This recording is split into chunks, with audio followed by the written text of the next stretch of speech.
Welcome to another TCP walkthrough video. I'm Logan, and in today's video, we're going to be going over calculating taxable income for a consolidated tax return. And we're going to be doing that the superfast CPA way, which is diving straight into questions to learn the material. If you don't know much about our strategies, make sure you go to superfastcpa.com and check out our free 1-hour webinar training. We teach the key ingredients to passing the CPA exam, and again, it is only 1 hour, it is free, and we will teach you how to study effectively and efficiently so you don't waste months or even years of your time. Make sure you go check out that webinar. The link will be in the description. Also, just letting you know, we will only be going over 5 questions in this video, whereas Superfast CPA members will have access to the full 10-question video when we post it in the members forum. So, if you like this, you can get more of it by becoming a Superfast CPA member. With all that said, let's dive straight into the questions. Alright, here we are at question 1. Alpha Corporation and Beta Corporation are part of a consolidated group and file a consolidated Form 1120 for the tax year. Alpha Corporation reports regular income of $400,000 and a gain of $100,000 from the sale of a property. Beta Corporation reports regular income of a net loss of actually $30,000 and a capital loss of $20,000. Calculate the consolidated taxable income for the group. Okay, if you don't really know how taxable income is calculated for a consolidated group of corporations, that's okay. It's not too difficult, and we're going to talk about some of the different rules as well throughout this video, but this question is not too crazy, so let's go ahead and look at the answer to learn a little bit about it. Okay, the answer is $450,000, so let's walk through this. First, to determine the consolidated taxable income, you start by summing the individual incomes and adjusting for capital transactions. So first, you start with the regular income. You take the income of $400,000 from Alpha, the loss of $30,000 from Beta, and that gives you a total income of $370,000. Then you have to also consider capital transactions and a few other things. In this case, there was a gain of $100,000 for Alpha and a capital loss of $20,000 for Beta. So that's a net capital gain of $80,000. And the reason that you do that separately is just so that you know how each of these different pieces of income are taxed, because this normal income might be taxed differently than this $80,000 of gain. But for the total taxable income, you add those together, and that's $450,000 of taxable income. Now, let's read this last part here. The consolidated taxable income, combining Alpha's income and gain with Beta's loss and capital loss, is $450,000. You first calculate the total taxable income of each corporation. We talked about that. Then you compute the other consolidated amounts, such as capital gains and losses and even Section 1231 gains. So there are certain things, like I said, besides normal income and normal expenses, such as capital gains, 1231 gains, and things like that, where you need to make sure they're separate, even though in the end, it's all the same taxable income. It all adds up together, but you still need to keep them separate on the tax return because they could be taxed differently. And that's why you see this here, they're separate. Now that we've learned a little bit about how to add the total income together for a consolidation, let's go to the next question. All right, here we are at question 2. Hemlock Corp., Spruce LLC, and Fir Co.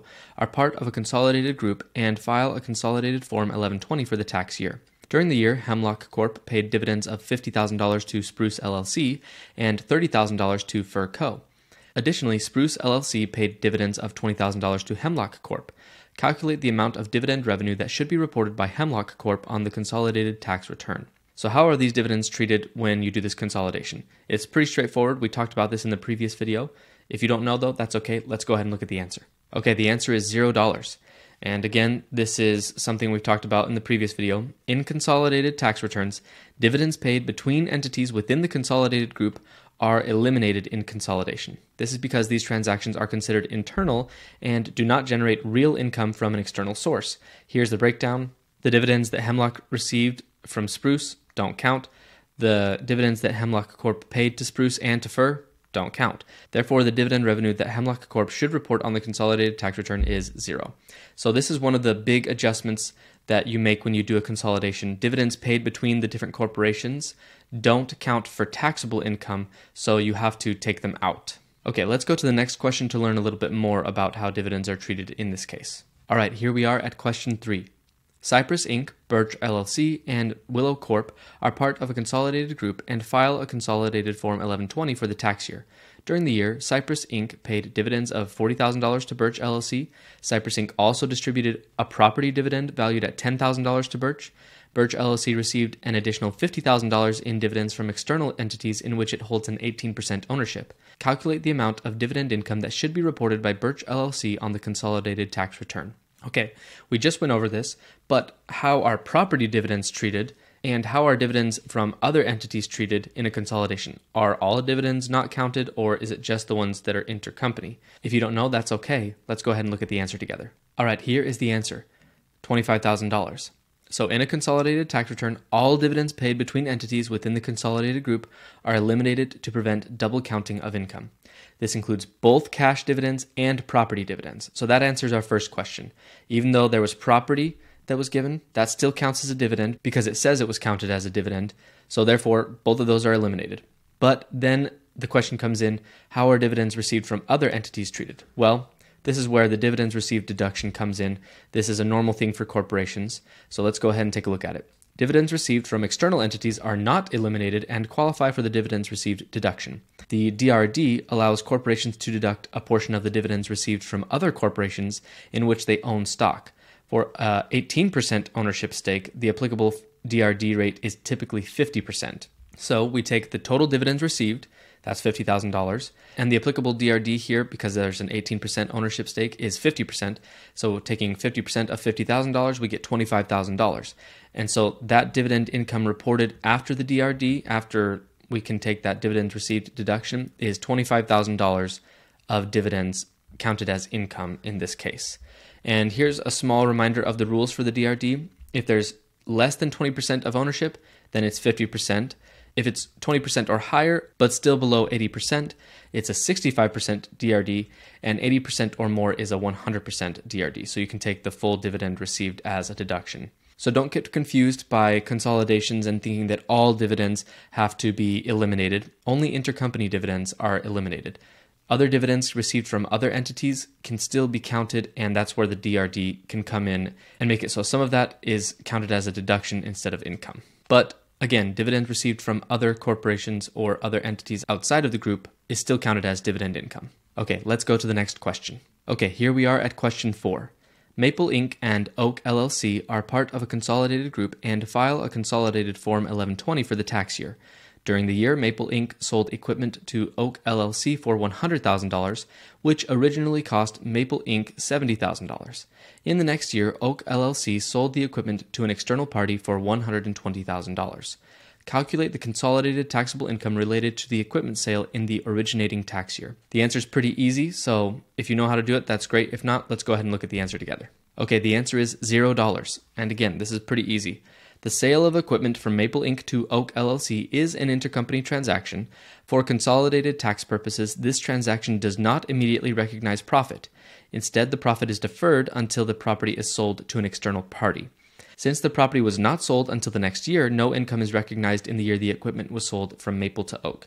Okay, so we aren't diving super deep into how much the sale would have been, like how much income would have been recognized when they sell it to the external party, and we're going to talk about that in the next question.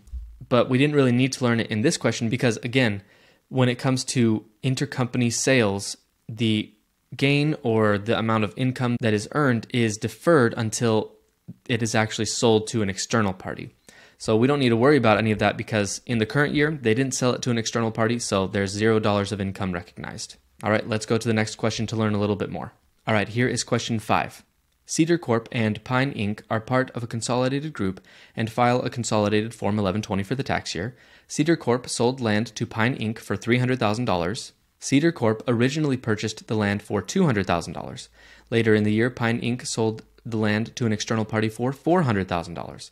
Calculate the consolidated taxable income from the sale of the land and explain the treatment of the basis through these transactions.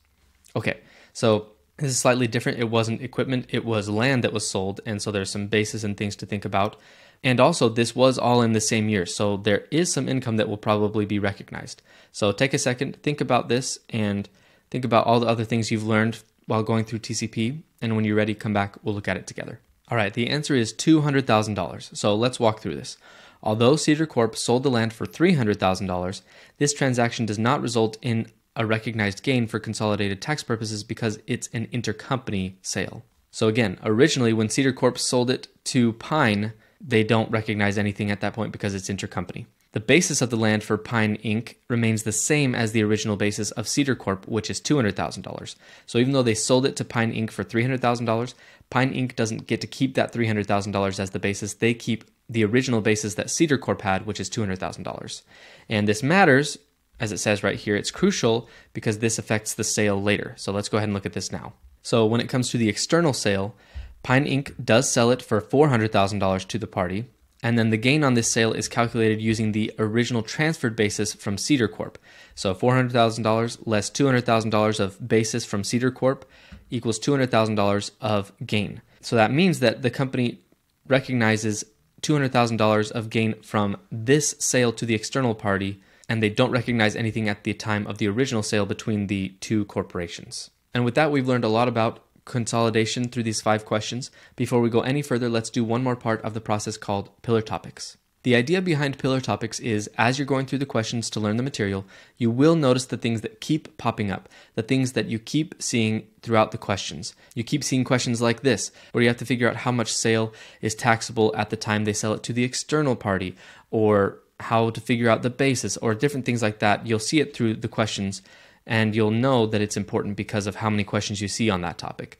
So you take a second and write down those pillar topics so that you know them for later. Let's go ahead and look at the pillar topics for this video. All right, here are the pillar topics. When it comes to dividends, dividends paid between entities within a consolidated group are eliminated in the consolidated tax return to prevent double counting of income. This does not apply to dividends received from external entities, which may be subject to the dividends received deduction. So don't get confused by that.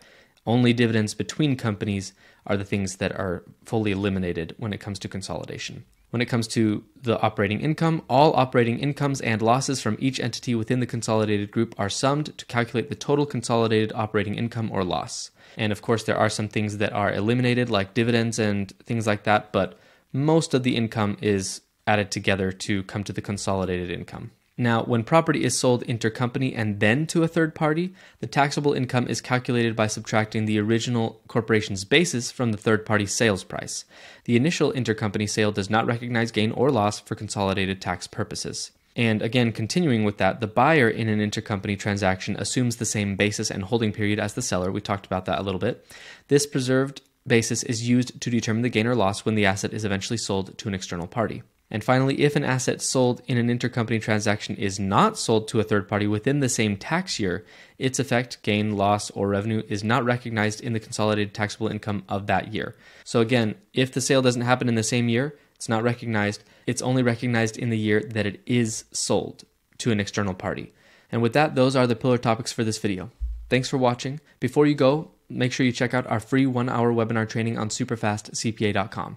We teach the key ingredients to passing the CPA exam, and again, we will teach you how to be effective and efficient with your studying so that you don't waste months or even years of your time. Also, if you liked going through these 5 questions with me, just remember that Superfast CPA members will have access to the full 10-question video when we post it in the members forum. So if you like this, you can get more of it by becoming a Superfast CPA member. If you liked the video, make sure to like it and leave a comment. I hope this was helpful, and I will see you in the next video.